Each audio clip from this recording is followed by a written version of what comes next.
Here's the autopsy report. It is probable that Mr. Rel survived for a short time after he was shot.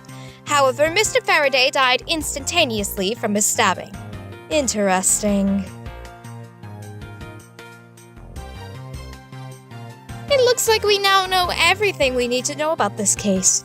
Are you sure we know everything? Of course!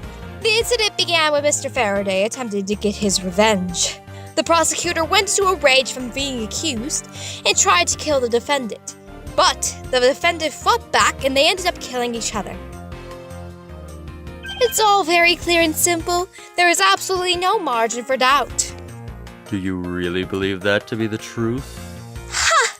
Are you saying that just because I figured out the truth before you, that you don't want to believe it's true? Yeah. It's alright. If you disagree with my argument, then prove me wrong. Well, if there are any contradictions to be found, that is. Don't worry, I will. Mr. Faraday's death was instantaneous, while Mr. Rel survived for a short time. From this, it is obvious that Mr. Faraday died after he shot Mr. Rel, and Mr. Rel, while on the brink of death, stole Mr. Faraday's knife and stabbed him. Those are the facts of this case. Mr. Faraday's death was instantaneous, therefore he must have attacked first. Proving that logic to be false is probably the fastest way to show her that she's wrong. In any case, I should first look for any holes in her theory.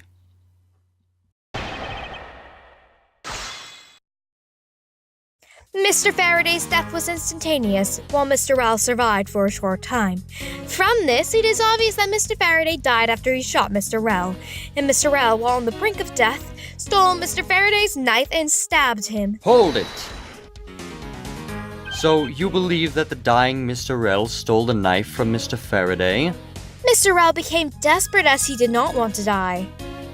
Human beings can do amazing things when they are put to the test, so the two men struggled, and in the end, Mr. Rel was able to grab the knife and stab Mr. Faraday. The messy condition of this room is a testament to their struggle. Yes, my logic is perfectly sound. Can you really say it's perfect? What are you insinuating? Nothing. However, I can't let what you said slide by without further inquiry. One must be clear and precise. So, if you could append that statement to your testimony. Fine. They struggled, and Mr. Rel used the last of his strength to counteract Mr. Faraday. Objection! If the two men were fighting, their struggle would have surely caused quite a bit of noise. However, Detective Gumshoe testified that he heard absolutely nothing. You placed too much faith in that detective's testimony, you know. But for the sake of argument, let's say there wasn't a fight. How then did Mr. Rel get his hands on the knife? Mr. Faraday's bag was sitting right here in lobby number 2. It is not hard to imagine that perhaps Mr. Rel saw a chance and took it out at some point. So, what you're saying is this. Mr. Rel took a chance when he saw the opportunity and took the knife from the bag. And then Mr. Faraday shot Mr. Rel after being stabbed? Isn't there something strange in Franziska's statement just now? Wait, something doesn't add up. Oh, really? It's simply not possible for Mr. Faraday to have shot Mr. Rel after being stabbed. Take that! According to the coroner's report, Mr. Faraday died instantaneously, meaning that he died immediately upon being stabbed by the knife. Ergo, he could not have possibly fired the gun after that. Ooh, you got me. But of course. Well then, if the report is correct, then there is only one correct explanation. If we suppose that Mr. Rel attacked first, then Mr. Faraday, who died instantaneously, would have been unable to kill Mr. Rel. Therefore, Mr. Rel must have stabbed Mr. Faraday after he was shot. Then they both died. That is the only explanation that makes logical sense. Negating your opponent's ideas in order to prove your own theory. I see you've been studying, Franziska. I just wanted to explain it to you as simply as possible before you foolishly propose a foolish theory that only a foolish fool like you could. Humph.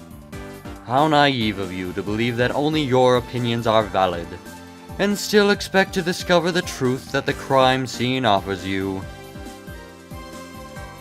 Franziska, you've still got a ways to go. What are you talking about? Are you saying there's a flaw in my logic? Mr. Faraday died instantly, and the fact that he did is what gives rise to the contradiction in this scene. The contradiction here in this crime scene is... Let me get this straight. What you are arguing is this. Mr. Faraday took the gun from his evidence bag and shot Mr. Rel. Then, the wounded Mr. Rel found an opportunity to take the knife and strike back. Upon being stabbed, Mr. Faraday died on the spot, and Mr. Rel died thereafter. If that's the case, then how do you explain this? Take a good look at the order in which their bodies are piled. No! Mr. Faraday's body is lying on top of Mr. Rel's. Therefore, Mr. Rel must have died before Mr. Faraday! Impossible! Yes, I agree that it seems strange no matter what angle you approach it from. Which means the real mystery behind this crime scene that we must solve is... Objection! No! Not so fast, Miles Edgeworth! What now? I simply think that you ought to think a bit more outside of the box. And that it's even clearer now that the incident started with Mr. Faraday's murderous intent. She sure bounced back quickly. An explanation won't be enough this time. It's going to take some very decisive evidence to prove her wrong. It was just chance that Mr. Faraday's body fell on top of Mr. Rel's. The two bodies fell into a pile, which indicates that they attacked each other at the same time. It really doesn't matter in the slightest that they fell in the opposite order. I know that Franziska's explanation isn't absolutely correct. All I have to do is find a hole in her logic. Once I do, I can then present her with the evidence that proves the contradiction.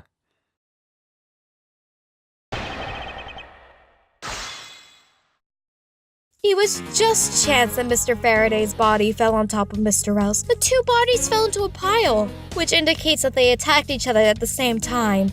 Hold it! What do you mean by they attacked each other at the same time? I assume Mr. Faraday had the two different weapons in his hands. He made to attack Mr. Rel while holding both the knife and revolver, and then, after Mr. Faraday fired the gun, Mr. Rel grabbed the knife as he was falling and stabbed Mr. Faraday. That is how Mr. Rel wound up on bottom with Mr. Faraday on top. At close range, that is more than possible. Yes, it's possible, but... Well, if you have any other ideas, then show me what you've got! Oh, I will. And to that extent, I'd like you to append what you just said to your testimony. I don't see any point to that, but as you please. That fact indicates that they attacked each other at the same time from close range. Objection! So you believe they killed each other at close range? Sorry, but that's impossible. Just as it's written in the crime scene notes, the firing of the handgun did not leave a gunpowder burn on Mr. Rel's clothes. Therefore, Mr. Rel and the gun must have been separated by a distance of at least 2 or 3 yards. Ah! Yes, this is by far the biggest contradiction. The two bodies are piled up on each other, yet the gun was fired from a distance. And with there being no chance that Mr. Rel moved that far after being shot, that leaves only one possible explanation. What a completely foolish line of foolish thought from a thoroughly foolish fool! If I'm not right, then who is it that made the first move with intent to kill? Huh? Who? The person that attacked first with murderous intent, that would be... Here in this room, contradictions appear no matter which man we claim attacked first. Thus, there can be only one explanation. There was a third person here! It was that third person who killed both Mr. Faraday and Mr. Rel, and set their bodies up to make it look like a double murder. That third person is the real culprit. Miles Edgeworth, there's just one thing you're missing. Evidence, correct? Exactly. Everything you set up to now is nothing but a story played out in your head. However, this is where the real test begins. Can you prove that there was a third person involved in this crime? Of course. If a third person was truly here, that fact would resolve the glaring contradiction. The proof that this has all been made a setup, made to look like they killed each other, I'll present it, and lay bare the final piece of the puzzle that's not yet in place. What is the piece of evidence that proves there is a third person involved? Take that! The gun in Mr. Faraday's hand and the plastic bag with his blood on it. These two items point to the presence of a third person. How so? Recall Detective Gumshoe's testimony. I was in the hallway the whole time, but I didn't hear a single peep of a struggle. If there wasn't a struggle in this room, then there shouldn't be any plastic bags on the ground. Meaning that someone else must have deliberately scattered them around. Do you not see the possibility in this? Disregarding the gun for a moment, there's a high probability of blood splatter when a knife is used on a person. If the culprit held the knife with a plastic bag around it, they could use the bag to catch any blood splatter from when they withdrew the knife. Then, by spreading a few more plastic bags around, mixing the bloody ones in with them, and arranging the room to make it look like there was a struggle between the two, they were able to conceal their presence. Ah!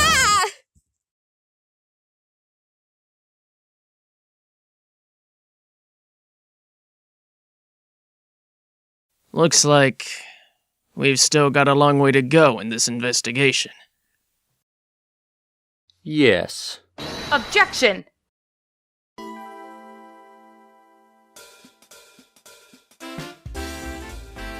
What the heck's up with you, pal? Mr. Bad, I advise you to place Detective Gumshoe under arrest. What? What's the meaning of this? Looks like you're not man enough to discipline your own subordinates. Don't you dare.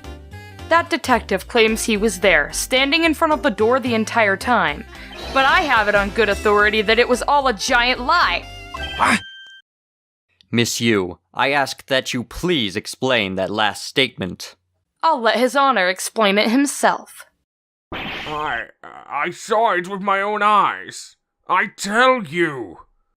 During the recess, there was a period of time when there was no one in the hallway. What? See, Mr. Bad? So I ask you, why would a detective who was supposedly doing his job the whole time want to fabricate such a lie? Gumshoe, did you kill Faraday? No! Of course not, sir! It would appear that the one who set this whole crime scene up is that detective, which basically renders his testimonies a complete lie and wholly invalid. Oh, it looks like your perfect logic has just come tumbling down, Miles. Ngh. I was in the hallway the whole time, but I didn't hear a single peep of a struggle. Was that statement really a lie? Detective Gumshoe, you're now a suspect in the murder of 2 men. Now, spit out the truth, or Or so help me. I hadn't lied to anyone, sir. Honest. I really was there. I was in the hallway that whole time. Hold it. Detective Bad, I ask that you please do not act without my permission. After all, I am the one that is heading up this investigation, am I not? Don't talk like you know what's going on, boy. All I want is for this investigation to run perfectly. Perfection is the only wish of a disciple of Von Karma, after all. Therefore, before you take Detective Gumshoe into custody, I'd like to set the record straight on something. And what's that? What should I ask Detective Gumshoe about? I suppose the one thing I'd like clarified is Detective Gumshoe's motive for committing this crime. Motive, huh? Gumshoe, you got a grudge against Faraday or anything? No, sir, not me.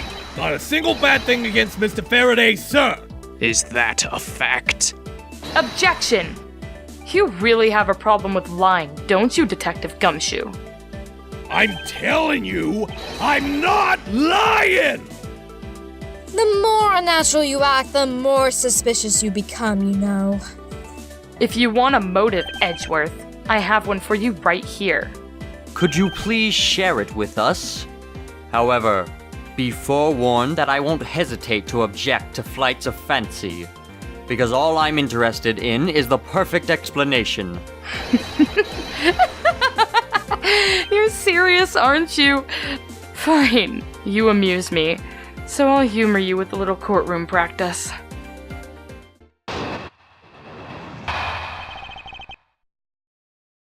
It was about a week ago. I saw the detective get chewed out by a livid Faraday in front of the precinct. He stood there super pale as Mr. Faraday yelled, "That's a salary cut for you, you nitwit!" A brand new detective suddenly getting his salary cut? That's reason enough for a grudge. Well, how's that for a perfect explanation? You totally misunderstand me, pal. No matter how mad I get, I could never hold a grudge. Quiet. We can't trust anything you say. Sir. There's nothing wrong with the motive she proposed per se, but there are some gaps in her logic that need to be filled in. Miss Yew's perfect explanation may not be so perfect at all.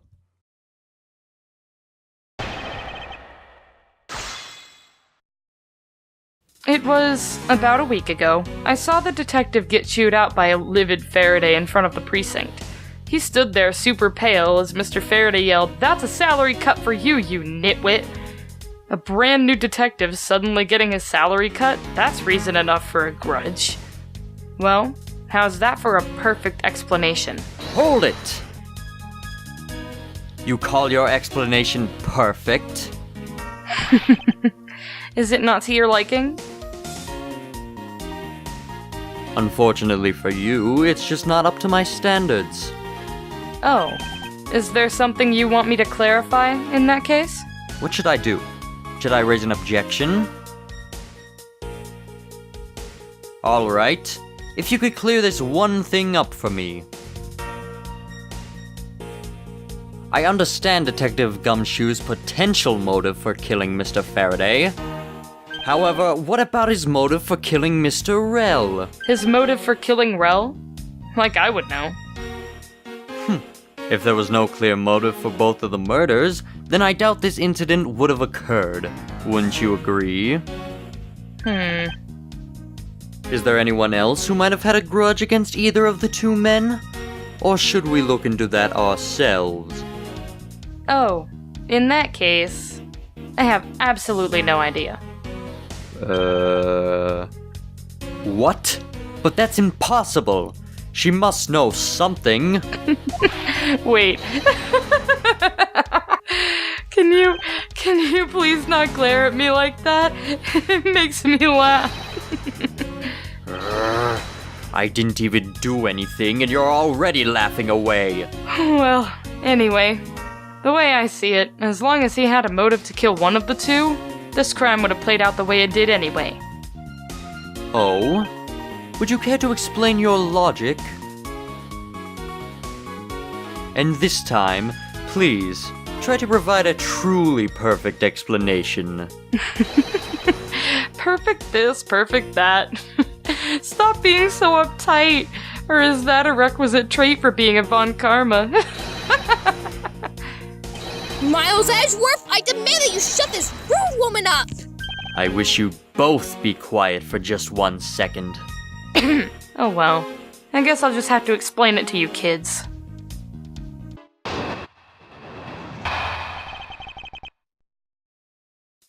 There's no one out there with a motive to kill both Mr. Faraday and Mr. Rel. All you really have to establish is that someone had a grudge against one of the two men. Mr. Rel, who happened to be there, became a witness to Mr. Faraday's murder. Therefore, he was killed out of necessity, and set up to look like they had killed each other. I wonder if that's really true. Is there no one out there with a grudge against both men? I should take another hard look at the evidence for this morning's case. The second KG-8 incident, as people are calling it, involving an embassy staff member, and the two men who both wound up as suspects in the case. Is there someone else I'm overlooking who is somehow related to them?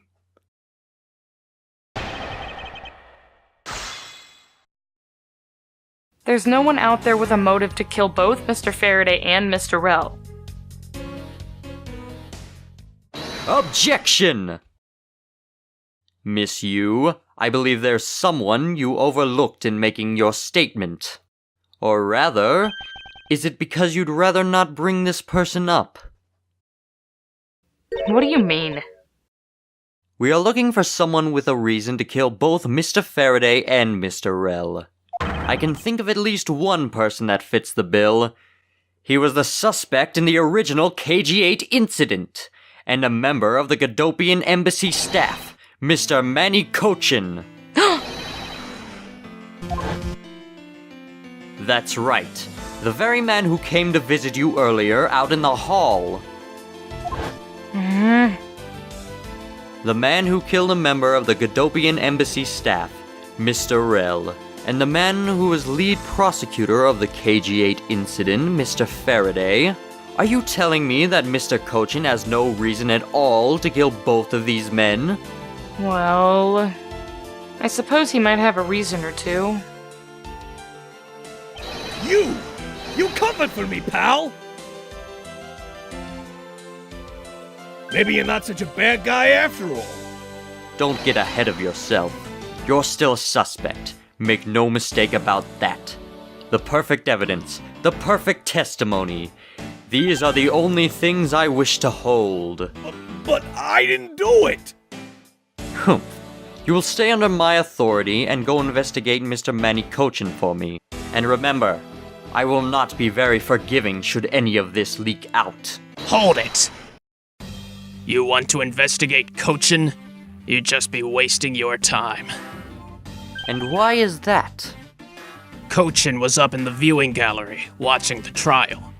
Or so I was told.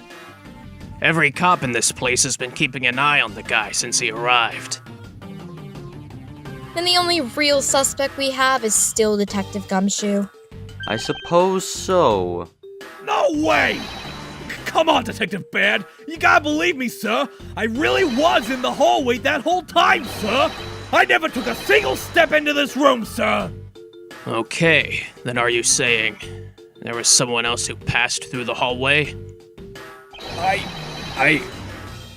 No. There was no one else, sir. Then why should I believe you didn't do it? That is one incredibly foolish detective. Standing right in front of a crime scene all by himself. It's as good as a confession of guilt. I have to admit, it's a bit strange.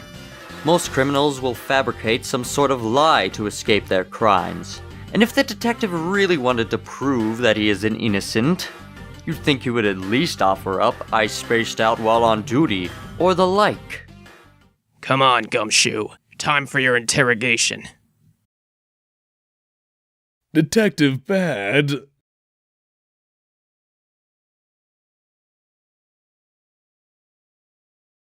Miles Edgeworth. I will go ahead and report this to Papa.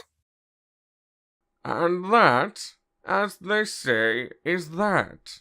Right, everyone? Oh, ho, ho. Well, I suppose we should both be getting back to our real jobs now, huh? Before we do, Miss Yew, there is something I'd like to speak with you about. What is it? So, what did you want to ask me about? The current case of the murdered Cadopian staff member. I've heard that people have begun calling it the second KG-8 incident. Only among you law enforcement types. And, what about it? I'd like for you to tell me everything you know about the original KG-8 incident. I'm afraid I can't help you. I don't know anything beyond what was reported in the papers. No, I believe you know much more, since you are directly tied to the KG-8 incident. I'd appreciate it if you'd stop with the false accusations. Baseless outbursts are useless both inside and outside the courtroom, don't you know? I do, but I also know that I do have a leg to stand on here. Think you can stop making that ultra-serious face in front of me? If you could stop laughing for just 1 second, I'm not going to make any headway like this. I'm just going to have to show her exactly how related to the KG-8 incident she is.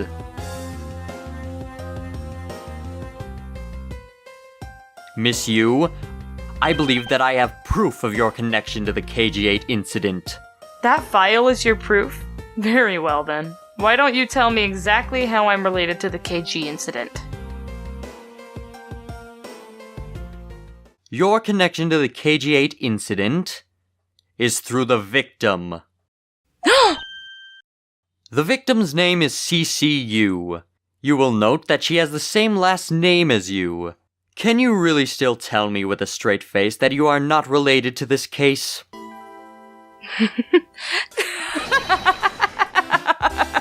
Sorry, but we're not related. What? Just kidding. You asked that question with such a serious look on your face that I couldn't help but... Miss Yew, I ask that you please tell me the truth. Alright, I'll tell you everything I know. As you guessed, the one who reported the smuggling activities of the Amana group was my sister, CCU. As I thought. And she was killed right before she was to testify at the impending trial by Manny Cochin. But because he was tried once and was acquitted, he gets to live out the rest of his cushy life completely carefree. All because of a lack of evidence. No, I heard that the evidence to convict him did exist. What? I heard it from Mr. Faraday himself after Mr. Cochin's trial was over. Apparently, a man in black made off with the most important piece of evidence. What? Then the evidence had been tampered with? Isn't it just like a criminal to do something like that? The smuggling ring being run out of the Amano group by one of its secretaries? They bailed Mr. Cochin out. Turns out they were in league with each other all along. How big was that smuggling ring? Was it a large operation? I don't really know, which is why I wanted to become the lead defense on this case that people are calling the second KG-8 incident. But I haven't learned anything new at all. I was probably expecting too much, I know. You mean, you think this case has nothing to do with the smuggling ring? I don't know what to think. Why did Mr. Cochin want to meet with you earlier? Actually, he came to watch the trial. Apparently, he only found out that I was the defense lawyer of this case after he'd arrived. He figured he would say hi. And one other thing. Looks like you couldn't resolve anything this time either. Too bad. What's that supposed to mean? Oh boy, stop it with the scary face already. I'm fine, really. I gave him a good slap across the face. The way she talks about slapping him as she laughs away is kind of creepy. but it's just as Mr. Bad said. He's not related to the double murder. I asked around, and people in the gallery claim that he was in his seat the entire time. Talk about cruel fate. Well, this is about all I know. Sorry. Guess I wasn't much help, huh? That's not true. I'm sorry I made you recall such a painful time in your life. Edgeworth, you really are too serious for your own good. You really need to learn to relax. We wouldn't want you to die of stress, would we? Thank you for the advice. But there is no need to worry. I work in my own way, and I will catch this criminal in my very own way as well. You'll see. Look at you with your game face on, ready to go. I am making no such face.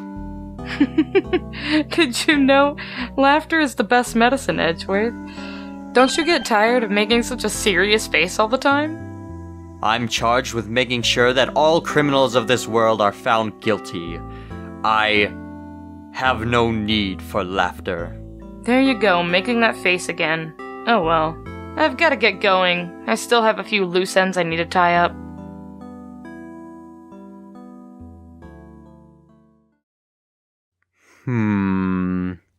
The KG-8 incident and this murder investigation. It is my belief that these two cases are related to each other somehow. Plus that Detective Gumshoe. It's obvious he's lying, even though the lie is hurting his chances. Clearly, this case is far from over. But whether or not that detective is the murderer can only be determined once I've completed my perfect investigation. Mr. Von Karma, I swear to uphold your honorable name, or my name isn't Miles Edgeworth.